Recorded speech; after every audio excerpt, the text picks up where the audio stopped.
हमारे जो राज्य में कभी ऐसा कभी राजनीतिक हत्या नहीं हुई। छत्तीसगढ़ ने राजनीतिक हत्या भी देखी थी, जो किसी कार्यकाल में रामावतार जग्गी हत्या हुई थी, और उसके बाद जो है विधायक खरीद फरोख्त मामला भी हुआ था। हाँ, ये बहुत बड़ा मामला था। ये बड़ा मामला था। उसमें शायद ये पूरे मतलब छत्तीसगढ़ की दिशा दशा सबको उस घटना ने चेंज कर दिया था। उस समय अगर वो हो जाता तो सरकार अगर गिर जाती तो फिर शायद रमन सिंह सरकार में नहीं आता। तो ये सब राजनीति की जो गिरावट है, जो बुराइयां हैं जो हमारे छत्तीसगढ़ प्रदेश में नहीं थी। हमारे छत्तीसगढ़ प्रदेश जो है शांति का टापू कहलाता था, वो वैसा नहीं रहा। और समय के साथ साथ जो है जितनी बुराइयां हो सकती थी, जितनी बीमारियां हो सकती, राजनीतिक बीमारियां जो है दल बदल हुआ। अजय जोगी ने पूरे 12 विधायकों को तोड़ दिया था। तो नेता प्रतिपक्ष के में जो लोग चाहते थे तो मनमोहन जी का कोई हाथ नहीं था, लेकिन उनके समर्थक उस समय नाराज जब उन्होंने भाजपा का अटैक तोड़ दिया। उस समय प्रभारी हमारे देश के नरेंद्र मोदी जो है हमारे आज के प्रधानमंत्री, उस समय प्रभारी तो हुआ है वो थे, तो उनको अंदर जाना पड़ा, कार में आग लगा दी थी। तो ये सब हुआ, ये सब अच्छे संकेत नहीं थे छत्तीसगढ़ के लिए। नमस्कार, जय जोहार। आज हम बात करेंगे एक ऐसे पत्रकार से जो लगभग 4 दशक पत्रकारिता में पूरे कर चुके हैं, और उन्होंने छत्तीसगढ़ को छत्तीसगढ़ बनने के पहले 10 सालों से और अब तक वो बहुत गहरे अध्ययन के साथ उसे देखते आए हैं। और हम बात करेंगे अनिल पुसतकर जी से। स्वागत है आपका बहुत बहुत जय जोहार में। सर, आपने 4 दशक पूरे किए हैं, इवन हमने भी आप ही से सीखा है, और आज 4 दशक मतलब होने पर हैं।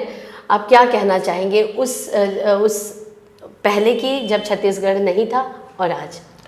देखिए, जब मैंने पत्रकारिता जब शुरू की उस समय इलेक्ट्रॉनिक मीडिया नहीं होता था, प्रिंट मीडिया का दबदबा था।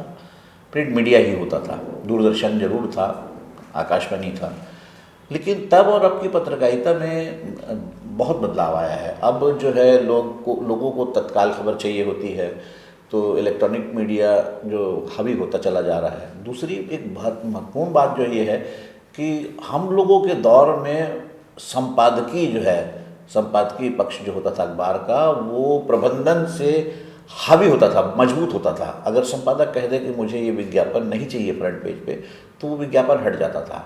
लेकिन आज जो स्थिति है कि जो प्रबंधन कहता है वो संपादकीय पक्ष को मानना पड़ता है। तो परिस्थितियां तो बदली है, और पत्रकारिता की जो बात हो रही है, जो स्वतंत्रता थी, हम लोगों ने जिस स्वतंत्रता को देखा है, और उस समय तो सर्वशक्तिमान होती थी जो सत्ता दल था, कांग्रेस बहुत ताकतवर होती थी, उनके बड़े बड़े नेता वो यहाँ हुआ करते थे, विद्याचरण शुक्ला, श्यामाचरण शुक्ला। तो लेकिन पत्रकारिता उस समय किसी के प्रभाव में नहीं थी। पत्रकारिता बहुत स्वतंत्र थी, बहुत मजबूत थी, और अखबार में छपी एक खबर जो है वो इतना असर डालती थी जितना एक बड़ा आंदोलन नहीं डालता था। अब परिस्थितियाँ बदल गई है। अब एक ही खबर जो है उसके बहुत से पहलू होते हैं। कोई किसी अखबार में कितनी जगह पाती, किसी अखबार में पाती, जगह ही नहीं पाती, फिर चैनल कुछ और कहते हैं। फिर उसके बाद एक और पत्रकारिता पे एक नया बदलाव आया है सोशल मीडिया का। सोशल मीडिया में कोई भी पत्रकार हो गया, जो मर्जी जो लिख देता है, तो बहुत बदलाव तो आया है। सर, एक चीज़ और है, ये जैसे सोशल मीडिया का आना, जो वाकई पत्रकार हैं या पत्रकारिता है, उस दौर को कैसे प्रभावित करेगा? ये क्या अफवाहों के, क्योंकि जब हम पढ़ते थे, जब पत्रकारिता की पढ़ाई कर रहे थे, तो ये था पहली लाइन यही थी कि अफवाहों को बढ़ने से रोकना पत्रकारिता का एक पहला काम है। तो ये क्या मतलब कोई गलत मैसेज भी जा ही रहा है, हम देख रहे हैं, तो इसको आप किस तरह से लेते हैं? नहीं, देखिए, ये बहुत पत्रकारिता के लिए चुनौती भी है ये आज की डेट में। मैं ताज़ा उदाहरण दे रहा हूँ। अभी 2-3 दिन पहले ही जो है संभल में जो है जो उनके जो 78 के दंगे हुए थे, उसकी जांच होगी की खबर इलेक्ट्रॉनिक मीडिया में चलने लग गई।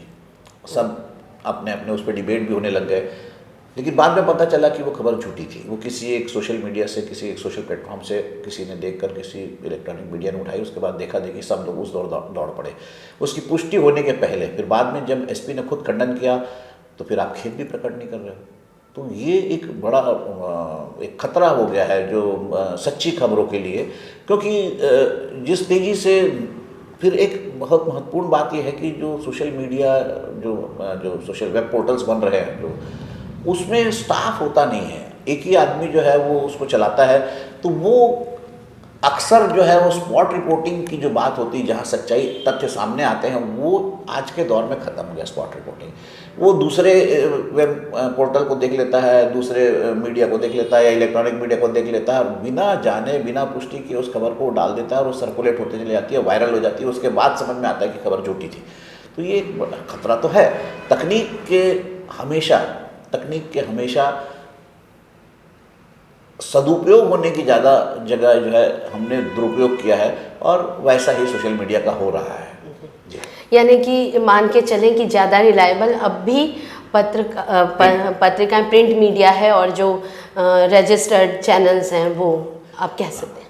नहीं, देखिए, प्रिंट मीडिया के साथ एक ये बड़ी बात होती है कि जैसे दिन में घटना हुई, एक्सीडेंट हुआ या कोई बड़ी वारदात हो गई या कोई किसी नेता का बड़ा वक्तव्य, तो उसको वेरीफाई करने के लिए, कंफर्म करने के लिए अखबार के जो पत्रकार हैं उनके पास रात तक का समय होता है, जब तक अखबार प्रकाशन के लिए ना जाए। तो उतने लंबे समय में उस बात की पुष्टि हो जाती है, या वो खबर सच्ची है या झूठी है, इस बात का ही पता चल जाता है।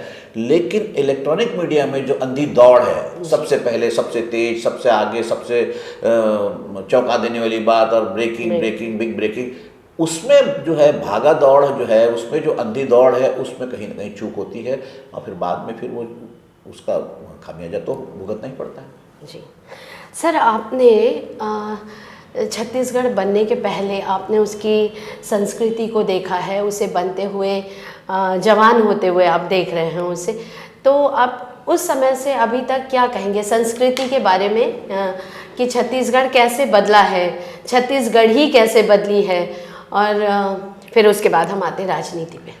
देखिए, छत्तीसगढ़ जब पहले हम अखंड मध्य प्रदेश के समय मान ले, तो उस समय 7 जिले होते थे, 7 जिले को लेकर छत्तीसगढ़ कहलाता था। अब तो 27, 28, 30 जिले हो गए हैं, पता नहीं एक जिले के कितने जिले हो गए हैं। लेकिन उस समय छत्तीसगढ़ की संस्कृति एक थी, एक ठोस जो रिश्ते थे एक दूसरे से, वो बहुत मजबूत थे। लेकिन राज्य बनने के बाद फिर सारे दूसरे प्रदेशों के लोग भी आए, मध्य प्रदेश से बंटवारे से लोग आए, फिर सारे अन्य प्रदेशों के जो लोगों ने यहाँ पे दफ्तर खोले, तो उस संस्कृति को थोड़ा सा आघात तो पहुँचा है। जो रोज़ मिलने वाले लोग हैं वो अब नहीं मिल पाते, थोड़ा सा रिश्ते कमज़ोर भी हुए हैं। और ठीक है, शहर राजधानी बन गया तो बहुत बड़ा हो गया, लेकिन पहले छोटा सा शहर था, सब एक दूसरे को जानते थे, सब एक दूसरे से मिलते थे, वो बात तो अब रही नहीं। थोड़ा सा फर्क तो आया है। महानगर बनने के साथ साथ महानगरी जो कुरीतियाँ हैं, महानगरी जो बोलना चाहिए, नशा और खुलेआम नशा, ये पहले मतलब हम लोगों ने देखा है, जब हम लोग छोटे थे, कभी हम लोग कभी इधर से भाग के कभी घूमने खेलने भी जाते रहते थे, देखते थे अरे वो आ रहे मेरे मोहल्ले के चाचा आ रहे, छुप जाते थे। अब तो आप हैरान रह जाते हैं। अब तो लड़के लड़कियां भी खुलेआम पान ठेले में खड़े होकर सिगरेट पी रही हैं। तो ये जो कुसंस्कृति, जो महानगरी कुसंस्कृति जो है, वो पैठ करती जा रही है, और उसमें जो है लिहाज और जो इससे आगे डरने की ज़रूरत है। वैसे हाँ, ज़रूरत है, क्यों नहीं है, ज़रूरत है। क्योंकि हमारा शहर अल्टीमेटली ये शांति को, अपने दिमाग की शांति, जो व्यवस्था बनी थी वो एक शांति। देखिए, आप इस बात को सोचिए कि पहले कभी एक आध छोटी सी आपराधिक वारदात हो जाती थी, मारपीट हो जाती थी, तो बड़ा बड़ा अखबार में 6 कॉलम 4 कॉलम छपता था, पुलिस हिल करा जाता था, पुलिस महकमा, अरे यार अखबार में तो छप गया, तो वो सब हाथ पैर जोड़ते थे अखबारों का, नहीं यार थोड़ा सा देखो ऐसा हम कर रहे हैं। आज तो हत्याएं भी कब हो रही है तो पता नहीं चल रहा है कि एक दिन में कितनी हत्याएं हो रही, कब हत्या हो रही, कौन जला के मार दे रहा है, कौन किसको मार दे रहा है, क्योंकि कोई किसी को जानता ही नहीं है। और इतना सब होने के बाद खबर छप रही है, उसका कोई असर भी नहीं है। तो ये महानगर होना खराब नहीं है, महानगर होना चाहिए, हमारा शहर है। लेकिन शहर होने के बाद, महानगर होने के बाद, आप बताइए महानगर होने के बाद रायपुर में बदलाव क्या है? बदलाव नहीं आया, शहर वैसे ही है, छोटी छोटी सड़कें हैं, वही से तंग हाल सड़कें हैं, वही से तंग हाल गलियाँ हैं, वही गंदगी है, वही धूल है, वही मच्छर है। लेकिन हाँ, अपराध आ गया, नशा आ गया, गली गली नशा बिक रहा है, गली गली जो है वो हुक्का बार की कभी हमारे यहाँ संस्कृति नहीं होती थी, हुक्का बार चालू हो गया, शराब जो है गाँव गाँव पहुँच गई, पहुँचे के जरिए। तो ये कोई अच्छा नहीं हुआ है छत्तीसगढ़। नैतिकता से हम पतन में हैं इस बात से। सर, एक राजनीति पे अब आ जाते हैं तो राजनीति आपने देखी है, 2000 में जब बना, जोगी जी आए, उनका एक दौर था 15 साल, फिर बीजेपी में डॉक्टर रमन सिंह का शासन जो था। आप मतलब उस दौर का, जब वो जोगी की गवर्नमेंट थी, जोगी जी की, आप उस समय का क्या कहेंगे, और उसके बाद अब तक आप उसको भी कैसे देखते हैं? देखिए, जब हमारा राज्य बना तो बहुत छोटा सा बजट होता था, 2-3 हज़ार करोड़ का पहला बजट था। उसके बाद अब लाखों करोड़ों रुपए का बजट हो रहा है सालाना। आप इतने सालों में, 20 सालों में जो इतने लाखों करोड़ रुपए जो प्रदेश में खर्च हो गए, उसकी तुलना में वैसा विकास पाते नहीं है। ये बात जरूर है कि विकास तो हुआ है, विकास तो होता है, विकास तो कोई रोक नहीं सकता। विकास तो अपना जो प्रकृति का वो है, एक उपक्रम है, प्रकृति का पहिया चलते रहता है, चलने के साथ साथ विकास का पहिया भी चलता है। लेकिन उसको उतनी गति नहीं मिली जितनी गति मिलनी चाहिए थी। जोगी जी की सरकार आई थी, जोगी जी ने जो पहली प्रेस कॉन्फ्रेंस थी, रास्ते चलते ही उन्होंने बात की थी। उन्होंने कहा था कि मैं इस राज्य को टैक्स फ्री जोन बना दूंगा। तो आप आज उससे कई गुना ज़्यादा टैक्स तो लग चुके हैं। हमारे छत्तीसगढ़, मैं एक पत्रकारिता का छात्र तो नहीं था, लेकिन मैं भूगर्भ विज्ञान का छात्र था। मैंने पीजी उसी में की है, और उस नाते भूगर्भ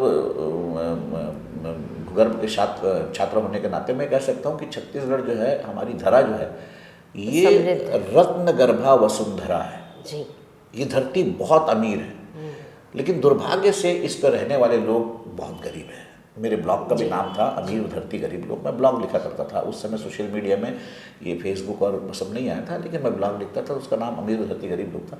आप बताइए, इतने सालों में क्या आर्थिक प्रगति हुई है जी? बड़ी ठीक है, जो विकास हो रहा है, सड़क हो रहे, बन रही है, ये तो हो ही रहा है, ये तो सब जगह हो रहा है। लेकिन जो जितने संसाधन, जो प्राकृतिक संसाधन हमारे पास छत्तीसगढ़ के पास है, उतने किसी अन्य राज्य के पास नहीं है। तो उस तुलना में तो हमको बहुत आगे चले जाना चाहिए था। हालांकि आज भी लोग जो कहते हैं छोटा प्रदेश है, पिछड़ा प्रदेश है, ये गलत है। छोटा प्रदेश नहीं है। हरियाणा और बहुत सारे प्रदेशों से, केरल वगैरह से तो हमारा बड़ा है। तो फिर छोटा प्रदेश नहीं है, पिछड़ा भी नहीं है जी। अगर हम सिर्फ आदिवासी के हम अपने छत्तीसगढ़ के 2 सिरे जो है, सरगुजा और बस्तर को अलग कर दें, तो अगर वहाँ अनुसूचित जनजाति के लोग हैं तो इसलिए उसको पिछड़ा कह देते, ऐसा नहीं है। मैदान में भी लोग रहते हैं। तो बहुत समृद्ध प्रदेश है, बहुत समृद्ध यहाँ पर संसाधन है, लेकिन उसका ना वैसा दोहन हुआ, ना उस दोहन से उत्पन्न होने वाले राजस्व का वैसा यहाँ पर उसका उपयोग हुआ। तो विकास की गति तो धीमी है। अजीत जोगी की जब सरकार आई थी तो सारे देश की नज़र थी, एक जो अफसर शाह कैसे राजनीति करता है, तो और सारे देश देख भी रहा था। छत्तीसगढ़ उस समय समझ लीजिए जन्मा था, तो मुझे ऐसा लगता है कि एक प्री मैच्योर्ड चाइल्ड की तरह उसमें दुनिया भर की बीमारियां लग गई थी, संक्रमण हो गया था और बहुत कमजोरी से वो आगे बढ़ा। लेकिन आज जो है स्थिति ठीक है। 15 साल रमन सिंह के थे, उन्होंने भी बहुत अच्छे से सरकार को चलाया। सरकार खराब कोई नहीं चलाता। सवाल ये होता है कि सरकार कितनी तेज गति से काम कर रही है। विकास तो हो रहा है, लेकिन वो गति नहीं मिल पाई आज तक जो गति इसको मिलनी चाहिए थी जी। सर, आपने कंट्रोवर्सीज भी बहुत देखी हैं। नहीं, मैं देखिए, जो पहला एक हमारे जो राज्य में कभी राजनीतिक हत्या नहीं हुई थी। छत्तीसगढ़ ने राजनीतिक हत्या भी देख ली थी, जोगी जी के कार्यकाल में रामावतार जग्गी की हत्या हुई थी, और उसके बाद जो है विधायक खरीद फरोख्त मामला भी हुआ था। हाँ, ये बहुत बड़ा मामला था। ये बड़ा मामला था। उसमें शायद ये पूरे मतलब छत्तीसगढ़ की दिशा दशा सबको उस घटना ने चेंज कर दिया था। उस समय अगर वो हो जाता तो सरकार अगर गिर जाती तो फिर शायद रमन सिंह सरकार में नहीं आ पाती। लेकिन उस समय मैं ही था उसमें, और मुझे फिर पुलिस सुरक्षा भी मिली थी सशस्त्र। क्या था वो मामला, थोड़ा एक बार फिर उस समय ऐसे तो बहुत सब जानते हैं पर उस समय पैसा जो है पैसे लेकर विधायक खरीदने की बात हुई थी, और अजीत जोगी ने, भाजपा के जो 2 बड़े नेता थे, वो दिवंगत हो चुके हैं तो उनका नाम लेना ठीक नहीं, उनसे बात करके सब तय कर लिया था। लेकिन दुर्भाग्य से उनके या इत्तेफाक से मैं वहाँ पहुँच गया था, और फिर उसके बाद अरुण जेटली ने प्रेस कॉन्फ्रेंस लेकर उस सारी बात का खुलासा किया था कि ये सरकार गिराने की साजिश थी और ये पत्र भी है, उन्होंने पत्र भी एक तो जारी किया था।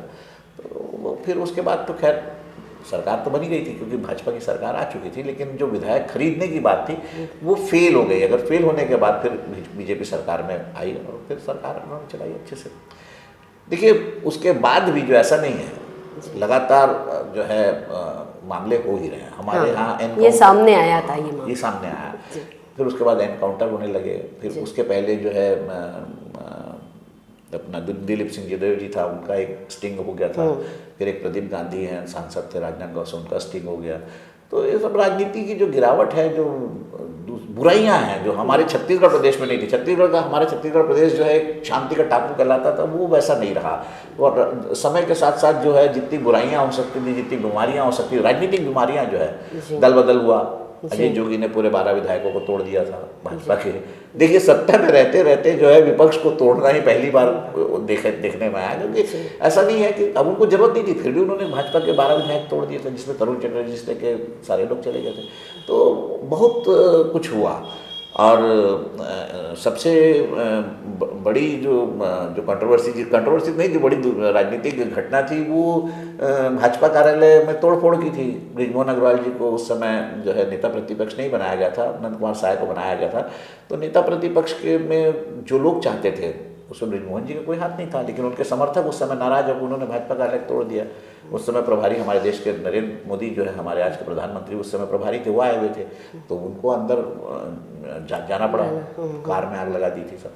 तो ये सब हुआ है, ये सब अच्छे संकेत नहीं थे छत्तीसगढ़ के लिए ये, लेकिन ये सब हुआ है। लेकिन धीरे धीरे छत्तीसगढ़ ने अपनी जो है अपनी शांत प्रवृत्ति को अपनाया और अब आगे बढ़ रहा है।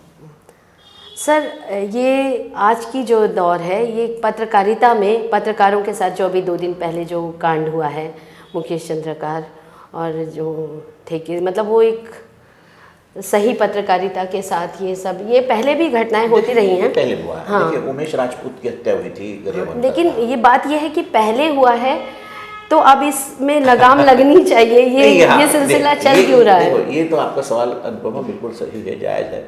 आप ये कहकर आप पल्ला नहीं झाड़ सकते कि उसकी सरकार में भी हुआ था जी, या उसके पहले भी हुआ था। भाई ठीक है, अगर अखंड मध्य प्रदेश के रहते हुआ था तो अभी भी होते रहना चाहिए, ये तो बात सही नहीं है। भाई उमेश राजपूत की तो हत्या हुई थी, फिर उसके पहले जो है पिछली सरकार में सूरजपुर का जितेंद्र जायसवाल है, रायपुर में सुनील है, बहुत सारे लोगों को जेल जाना पड़ा। तो वो सिलसिला तो अभी भी चल रहा है, अभी कहाँ रुका है। तो पत्रकार सुरक्षा कानून बन जाता है, वो उसका अमल होना जरूरी है। सुरक्षा कानून बनने से क्या होता है? देखिए बिलासपुर प्रेस क्लब के अध्यक्ष थे, सचिव थे सुशील पाठक, उनको सरे मतलब ड्यूटी से लौट रहे हैं, उनको रोड पे गोली मार कर चले गए, वो आज तक नहीं पकड़ा। तो सुशील पाठक का हत्याकांड भी तो बिलासपुर में तो वो भी हुआ है। तो हत्याकांड नहीं हो रहे हैं ऐसा नहीं है। देखिए ये हत्या होना, ये तात्कालिक और जो परिस्थिति जन्य जो घटनाएं हैं, बात में आ गए, तैश में आ गए, हो गई हत्या, तो वो समझ में आता है। लेकिन एक पत्रकार को अगर आप क्योंकि उसके पास कुछ नहीं होता है, वो एक सीधी सादी पत्रकारिता अपने एक जुनून के साथ करता है। उसके पास एक कलम होती थी, हथियार, कलम की जगह वो कीबोर्ड आ गया, उसके पीछे लड़ने वाला भी मेरे ख्याल से कुछ नहीं, पैसे भी नहीं, वो संस्थान भी हाथ खींच लेता है, कुछ नहीं होता, पैसे वैसे भी कुछ नहीं उसके परिवार को, मतलब संस्थान सबसे पहले हाथ खींचता है। हाँ, देखिए मैं नाम किसी संस्थान का नहीं लेता, लेकिन एक पत्रकार की हत्या हुई थी, उस अखबार के संस्थान ने तो हाथ ही हटा दिया था, उसने बोल दिया था हमारा है ही नहीं। तो अब जो दूसरी बात, एक महत्वपूर्ण बात सर, ऐसे में क्या कहना ये इस चीज को कि पत्रकार इधर से ले लेता है उधर से, या शायद इस वजह से गंदगी में उतर रहे हैं, या ऐसे ये देखिए जैसे पत्रकारों पर भी ऐसे आरोप लगते हैं सर कि वहां से तो इसमें कोई शक नहीं है, आपका सवाल बहुत जायज है। और वर्तमान परिस्थिति में तो इसलिए जरूरी है कि आप एकदम से इस बात को नकार नहीं सकते, एकदम से आप इस बात को नकार नहीं सकते कि नहीं हम दूध के धुले हैं।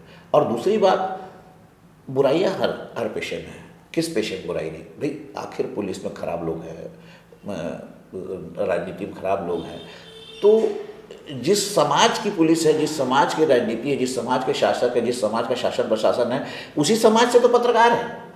पत्रकार कहीं ऊपर से तो नहीं आया, अलग से नहीं आया। तो और पत्रकार को गरीब रहना वो कोई उसके लिए ठेका तो नहीं है। पत्रकार को भी बहुत से पत्रकार चाहते हैं कि वो बहुत जल्दी तरक्की कर ले। बहुत से पत्रकारों के साथ होता है कि उसको लगता है कि नहीं मैं भी समृद्ध रहूं।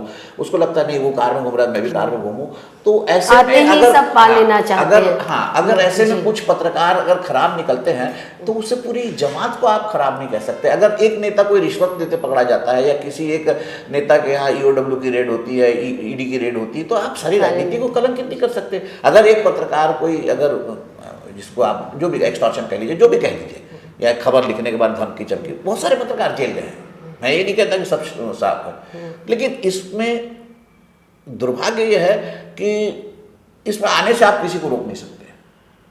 आप आज की डेट में किसी को पत्रकार कहने से रोक नहीं सकते, क्योंकि वो अपना एक तो वेब पोर्टल चालू करता है, बोलता है मैं पत्रकार हूँ। तो पत्रकार है या नहीं है ये तय कौन करेगा जी। तो उस पत्रकार की ये जो भीड़ आई है जी, इस भीड़ में खराब लोग आ गए हैं। उस खराब लोगों के कारण जो है पत्रकारिता कलंकित हो रही है।